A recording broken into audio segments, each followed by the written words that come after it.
Sur les contreforts du Haut-Atlas, le Colorado marocain, d'imposantes forteresses de terre rouge sont érigées en plein désert, au milieu des oasis.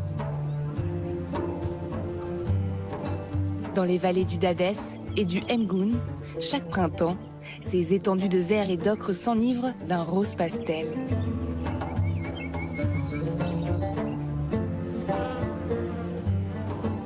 La rose de Damas se serait invitée ici dès le Xe siècle, irradiant la région de ses légendes et de son parfum entêtant, transformant le destin des populations amazighes que les Romains baptisèrent Barbarus, les Berbères, ceux qui ne parlent pas la langue. Ces régions-là sont toujours un peu enfermées dans l'histoire. La richesse du passé est devenue un trésor. La rose, maintenant, c'est la richesse un peu d'une époque. Maintenant, c'est un trésor. La rose est aujourd'hui célébrée pour ses vertus. Et son doux parfum est à la source d'une économie florissante. Grâce à elle, un vent d'émancipation souffle sur le destin des femmes amazighes, devenues les ambassadrices de cette délicate fleur, symbole de volupté, à l'image de ces vallées environnantes.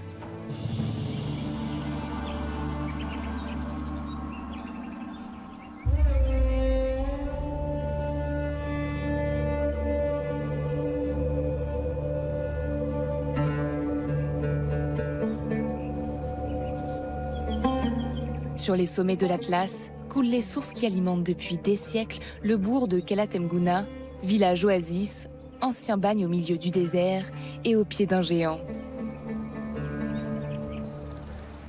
Donc là on est sur le pont ancien qui a été fait du temps des Français sous le protectorat. C'est un pont qui a été construit par Eiffel et on enjambe la rivière du Mgoun, qui est donc ce qu'on appelle la vallée des Roses.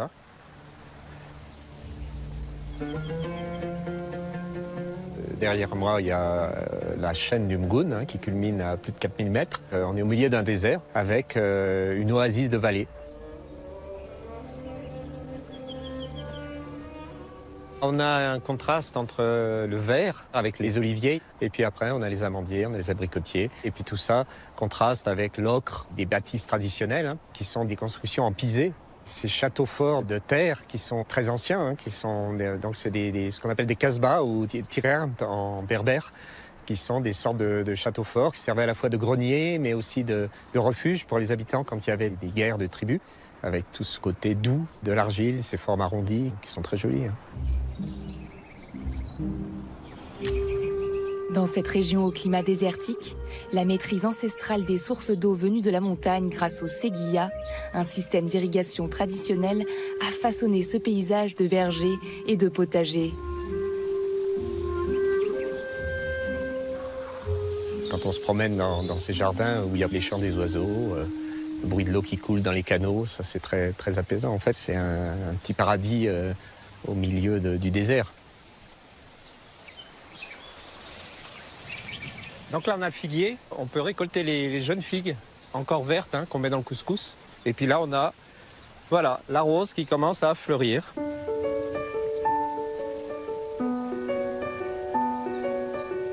Pour délimiter leurs parcelles et protéger leur culture traditionnelle d'orge et de blé, les paysans amazighes de la vallée utilisent depuis toujours un redoutable grillage naturel, la rose de Damas et ses puissantes épines. La légende raconte que sur ces terres de passage vers le Sahara, des pèlerins revenant de la Mecque auraient semé ces graines. Elle a un parfum exceptionnel. Même les Marocains disent que c'est vraiment dans la vallée du Mgoun, dans la vallée des Roses, qu'elle a vraiment son parfum le plus subtil en fait. C'est probablement le climat, le sol qui lui convient bien aussi. Peut-être l'amour des gens, des habitants pour cette rose. C'est aussi la fleur des poètes qui est très souvent citée dans les contes des Mille et une nuits. On parle tout le temps. Quelqu'un s'évanouit, hop, on va le ranimer, on lui verse un lot de rose sur le front. Donc c'est vraiment la mère des fleurs.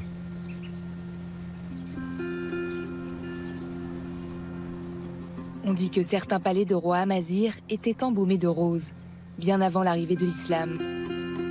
Après la conquête musulmane, le premier médecin arabe, Avicenne, s'intéresse aux propriétés de la rose et la distille au XIe siècle de notre ère. Une tradition perpétuée jusqu'à nos jours dans les Kasbahs, ces citadelles de terre qui servaient autrefois à protéger la population contre les attaques des tribus sahariennes et où vivaient plusieurs familles amazirs.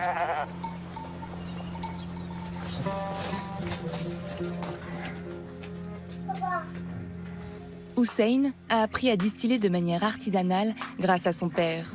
Autrefois, dans un alambic en terre. Aujourd'hui, dans le cuivre, il reproduit ses gestes ancestraux. La lente distillation de la rose est tout un poème.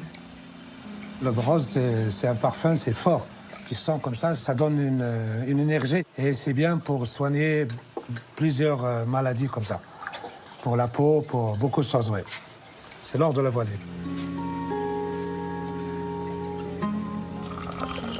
Depuis plusieurs siècles, l'eau de rose est utilisée par les Amazirs pour ses vertus thérapeutiques. Son parfum délicat imprègne aussi la vie quotidienne de la Casbah. Ça me rappelle mon enfance, quand on s'asseyait tous ensemble comme ça. On prenait des roses, beaucoup de thé aussi. Et on avait plein de petits gâteaux secs qu'on adorait. C'est du thé avec les roses. C'est délicieux, voilà. Et chez nous, il y a beaucoup de roses. C'est pour ça que les gens utilisent pour tout.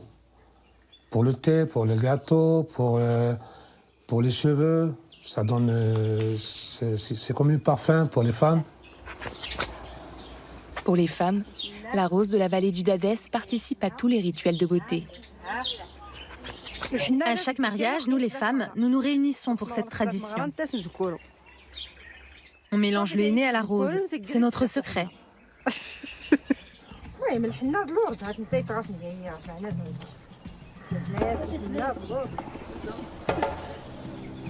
Si la production a longtemps fonctionné en circuit fermé, avec ses récoltes familiales, elle donne naissance à la première distillerie à vocation commerciale de Kelatem Gouna, fondée par les colons français en 1936. La production s'organise. La fragrance unique des roses de la vallée va alimenter les parfumeries de Grasse. Dans cette région éloignée, aux portes du désert, les hommes amazirs partent travailler en France ou s'engagent dans l'armée coloniale au cours de la seconde moitié du XXe siècle. Les femmes assument seules les tâches au champ et vendent les récoltes de roses au souk qui leur étaient autrefois interdits.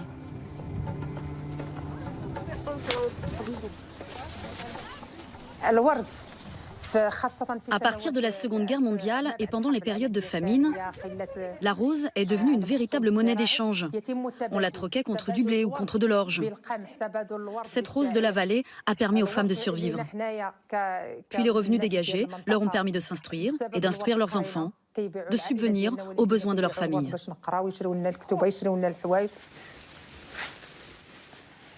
À la fin du XXe siècle, les femmes de la vallée créent leur propre coopérative.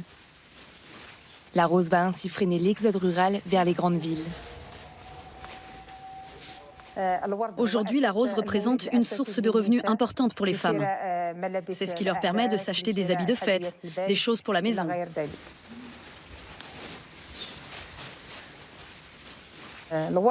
Dans notre culture berbère, dans cette région, la rose est le symbole même de la beauté, de l'amour, de la paix. Tout ce qui est beau, on dit que ça ressemble à une rose.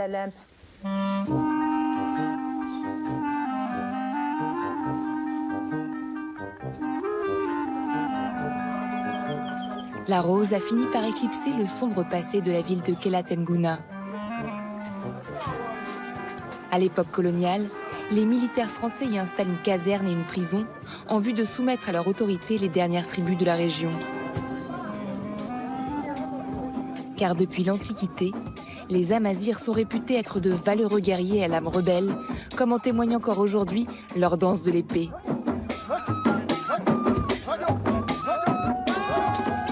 Au XXe siècle, la ville de Kelatem Gouna devient le cœur des arts amazirs grâce à son Moussem des Roses, qui célèbre la récolte chaque année entre avril et mai.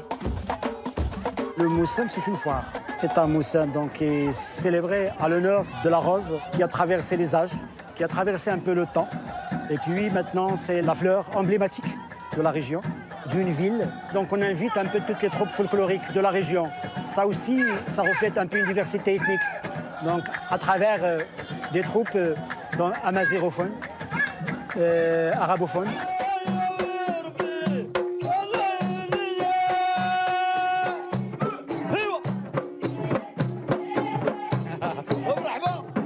déjà dans des vallées présahariennes, on est sur les contreforts de l'Atlas. Donc toute cette zone géographique, c'est une zone aussi de tradition donc amazighophone, habitée par des tribus, des fractions qui parlent toujours l'amazigh avec leurs traditions, avec leurs histoires, avec leurs institutions.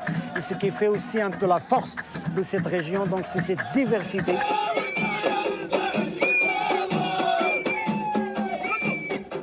Le Moussem des Roses offre à l'ensemble des tribus des vallées environnantes l'occasion de reproduire des chants ainsi que des danses traditionnelles qui imprègnent depuis toujours la culture amazigh.